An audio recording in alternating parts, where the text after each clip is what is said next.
राहिले आपल्या अजून दोन जे भाऊसाहेबच्या गोष्टी आहेत की ह्या गोष्टीमध्ये जांभुटक्याचा जो विषय आहे, जांभुटक्याला त्यावेळेस जेव्हा आपली उंची वाढवण्याची परवानगी मिळाली त्यावेळेस काही स्थानिक शेतकऱ्यांचं क्षेत्र त्याच्यामध्ये जात होतं आणि त्याच्यामुळे त्यांचा विरोध झाला. मग आपण जांभुटक्याच्या वरती आपण तिथं धरण हे केलं. वीज पाणी उपलब्धता प्रमाणपत्र तिथं वापरावं याच्यामध्ये आपले 3 वर्ष गेले. 2019 ला आपल्याला हे पाणी उपलब्धता प्रमाणपत्र जांभुटक्याचं त्या वरच्या धरणाला वापरण्याचं 1.51 MMCUचं आपल्याला तिथं मिळालं, जेणेकरून म्हणजे 40 ते 45 MCM तिथे होतं, जेणेकरून आपल्याला कारण नवीन पाणी उपलब्धता प्रमाणपत्र हे कुठलेही आपल्या वरच्या खोऱ्यामध्ये मिळू शकत नाही. आज जांभुटक्याची जवळजवळ 28 कोटी रुपयाची आपली जी फाईल आहे ती अंतिम टप्प्यामध्ये आहे. जांभुटक्याच्या बाबतीमध्ये मी हे छातीटोपपणे सांगू शकतो की वरच्या गावातले धोरणापासून वरच्या असतील पिंपळगाण्याचे असतील ते लोक दर 5-7-8 दिवसामध्ये त्याचा पाठपुरावा करतात म्हणजे करतातच आणि त्याच्यामुळे ती फाईल आपल्या अंतिम टप्प्यात आहे. दुसरा आपला जो राऊंड पाटचालीचा प्रश्न आहे, संजू राऊंड पाटचालीचा 2014 मध्ये आपण त्याला पैसे दिले. ही राऊंड पाटचालीचे पहिल्या 4 किलोमीटरचं काम झालं आपण करून घेतलं. त्याच्यानंतर त्या कामामध्ये मी स्वतः गणपतराव पवारांच्या इथं त्यांच्या काही अडचणी आल्या, त्याला आमदार निधी दिला. त्यांच्या क्षेत्रामधून जाणारा कॅनल वळून जात होता तो सरळ करण्यासाठी ते केलं. त्याच्यानंतरही 3 वर्षापूर्वी आपण पाणी सोडत असताना मोठ्या प्रमाणामध्ये तिथे ज्या अडचणी आल्या, मी स्वतः निकम नावाचे शेतकरी असतील मला तिथे सांगतायत आता त्याचं हे साखर टाकायचे कोण आपले होते डॉक्टर तुम्ही होते तिथे. स्वतः मी त्या शेतकऱ्याकडे एक तास बसलो होतो, म्हटलं बाबा मी तुमच्या पाया पडतो पण पाणी जाऊ द्या. पण आपण आजही डोंगरगावचे काही मंडळी आली होती पाणी सोडायला, म्हटलं राऊंडला आपण सर्व जाऊ तिथल्या त्या शेतकऱ्यांची अडचण मिटू. सगळे म्हणतात नको आम्ही तिथे गेलो तर भानगडी होतात. आपण शेवटी सगळ्यांनी रेटा लावल्याशिवाय कसं होतं? आपणही त्याच्या मागे तिथं जायला पाहिजे. असं नाही होणार ना की आलो निवेदन दिलं हे होईल. राऊंडचे शेतकरी वेगळे येतात. आज आपण जे दादा 4 ते 6 किलोमीटरचा आपण वाढीव प्रस्तावित जे करतोय याला मागच्याच वेळेस आपण पाईपलाईन करण्याचा आपण प्रस्ताव दिला होता. त्यावेळेस वरच्या शेतकऱ्यांनी विरोध याच्यासाठी केला की आज तो ठाकरे साहेब तो जो पाट जातोय हा डोंगर कड्याने जातोय आणि डोंगराचं जे पाणी आहे ते थोडंफार त्या पाटामधून निघून जातं. मग त्यावेळेस यांचा विरोध असा झाला की इथं जर तुम्ही बंदिस्त पाईपलाईन टाकली तर पाणी डायरेक्टच्या डायरेक्ट डोंगराचं आमच्या क्षेत्रामध्ये येईल, म्हणून बंदिस्त पाईपलाईन करू नका. दादाला पण सगळे एक एक जायला लागले ना कसं मीटिंग लावून ठेवायला 2चा टाइम होता. जास्त जोर नका लावू.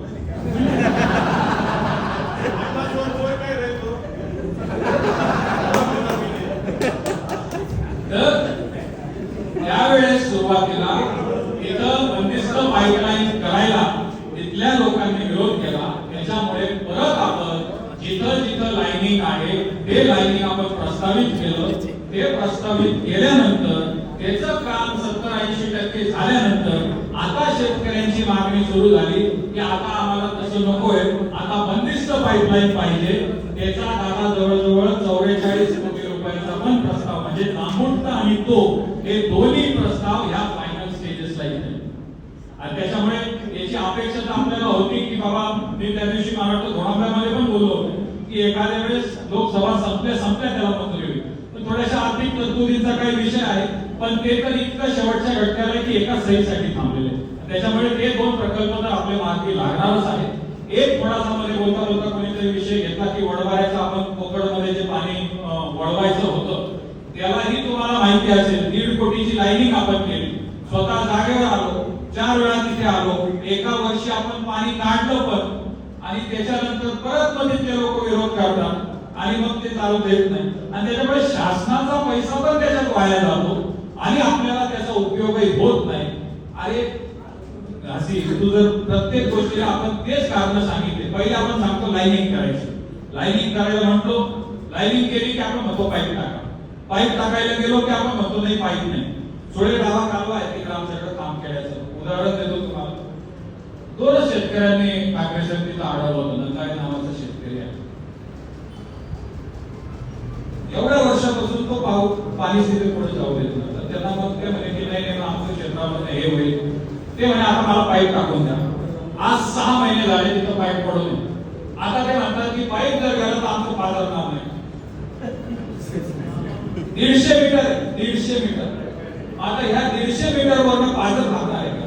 पण आपल्याला माझी आज ह्या निमित्ताने एक प्रांजळ आपल्या सर्वांना एक विनंती आहे.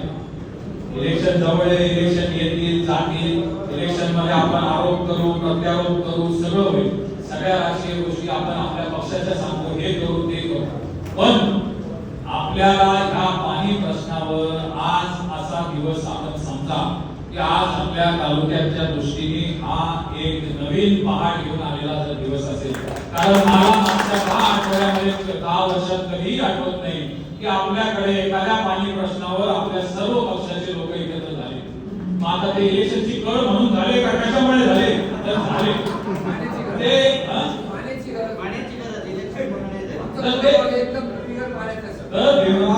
आपण इलेक्शन नंतरही चालू ठेवायला पाहिजे.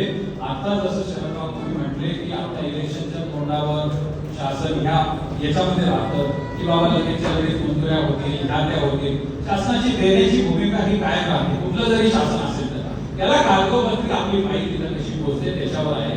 पण आज या घडीला आज बरेच गावातले लोक जे आलेले आहेत तुम्हाला मी हे आश्वासित करतो की तुमच्या सर्वांची साथ आपल्या सर्व राजकीय नेतृत्वांचा आता काही ज्येष्ठ आपल्याकडे शिरीषभाऊसारखे असतील बाकी असतील ज्यांचा अभ्यास याच्यामध्ये असते त्यांची ही मदतच कायम आपण घेऊन या प्रश्नाला आपल्याला मार्गी लावायला आज जो आपण प्रकल्प किंवा आज जो आपण चंग बांधलेला आहे याची धार कमी होऊ देऊ नका.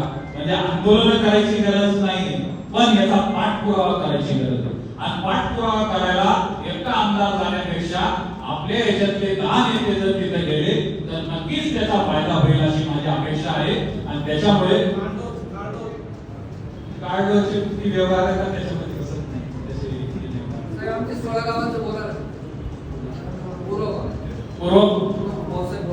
पावसाळ्याचा पाणी पुरवठा योजनेचा जो विषय आहे ना पाणी पुरवठा योजनेमध्ये आपल्याला सर्वांना माहिती आहे सुरुवातीला आपली 44 गाव पाणी पुरवठा योजना आपल्याला काशीराज साहेबांनी जेव्हा मंजूर केली होती त्याच्यानंतर मागच्या काळामध्ये आपलं जेव्हा महायुतीचं सरकार आलं आणि त्यावेळेस चांदवडसाठी नगर उत्थानामधनं पाणी पुरवठा योजना सेपरेट झाली आणि त्याच्यामुळे चांदवडचा याच्यावरचा भाग कमी झालेला.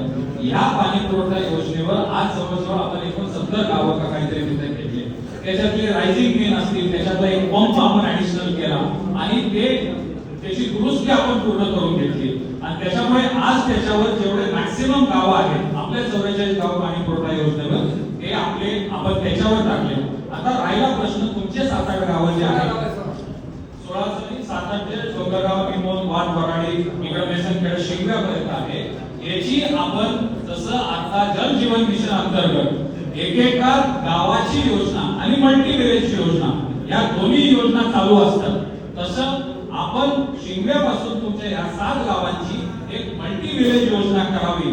सुरुवातीला आपल्या सर्वांचा तिचा आग्रह होता की ते पाणी आपण वाघतर्डीमधनं घ्यावं आणि वाघतर्डीमधनं आपण त्याच्यावर आपण काही दिवस काम केलं. मग आता आपण त्याचा हे बदलला सगळ्या गावकऱ्यांचं म्हणणं पडलं आणि आता आपण नाग्या साठ्यामधनं ते पाणी घ्यावं असा आपला प्रस्ताव जो आहे हा चीफ इंजिनियर कडे गेलेला आहे आणि त्याच्यामुळे त्याची मंजुरी मिळेल. जो तुम्ही विषय सांगताय की मनमाडच्या नगर परिषदेच्या पाईपलाईनला आपण जोडायचं का हे आज मी तुम्हाला ऑफहँड याच्यासाठी सांगू शकत नाही. माझा त्याच्यावर मी पूर्ण अभ्यास केला नाही. तिथल्या सीओशी मी बोलतो पण याच्यातल्या 2 गोष्टी आपल्याला लक्षात घ्याव्या लागतील की नगर परिषदेचं जे पाणी आहे त्याच्या मीटरचा आणि त्याचा रेट जो असतो हा नागरी उद्यानामध्ये हा जास्त पडतो.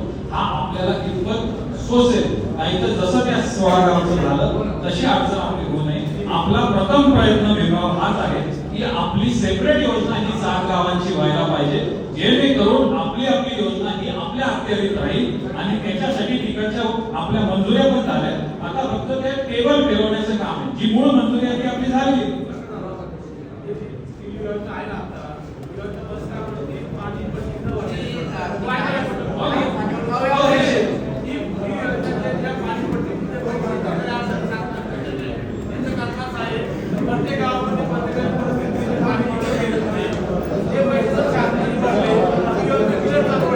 रावसाहेब शासनाच्या आणि जिल्हा परिषदेच्या आणि ग्राम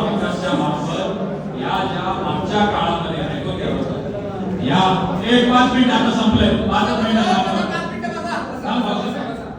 या शासनाने मागच्या काळामध्ये मोठ्या प्रमाणात जशी आपली 44 गाव होती 16 गाव आपले होते त्यांचे काही गाव होते अशा मल्टी विलेज स्कीम्स या खूप ठिकाणी झाल्या आणि वर्षानुवर्ष त्याची पट्टी जी आहे ही शासनाला करत राहावी लागायची का तर खेडचे लोक पाणी महिन्यातून महिनेच घ्यायचे खेडचे लोक पाणी जास्त वेळ वापरायचे आणि मग ते पैसे तिथे भरले जायचे नाही आणि याच्याचमुळे जल जीवन मिशन ही योजना त्याच्यामुळे आली की प्रत्येक गावाने त्याची स्वतःची योजना करावी जेणेकरून त्या गावाची योजना समजा जर वसुल्या कमी झाल्या तर दुसऱ्या गावांना त्याची अडचण राहणार नाही जल जीवन मिशन ही योजना आणण्याचं मूळ कारणच आवश्यक ते आहे की एक ना अनेक योजना आताच्या घडीला जर तुम्ही पाहिलं असेल तर आता मल्टी विलेज स्कीम ह्या कुठंच चालत नाही आणि शासनाची सुरुवातीला तरी देवाबत्ती का काय ते झेडपीचं यांना माहिती असेल त्याच्यामधनं काहीतरी पैसे मिळायचे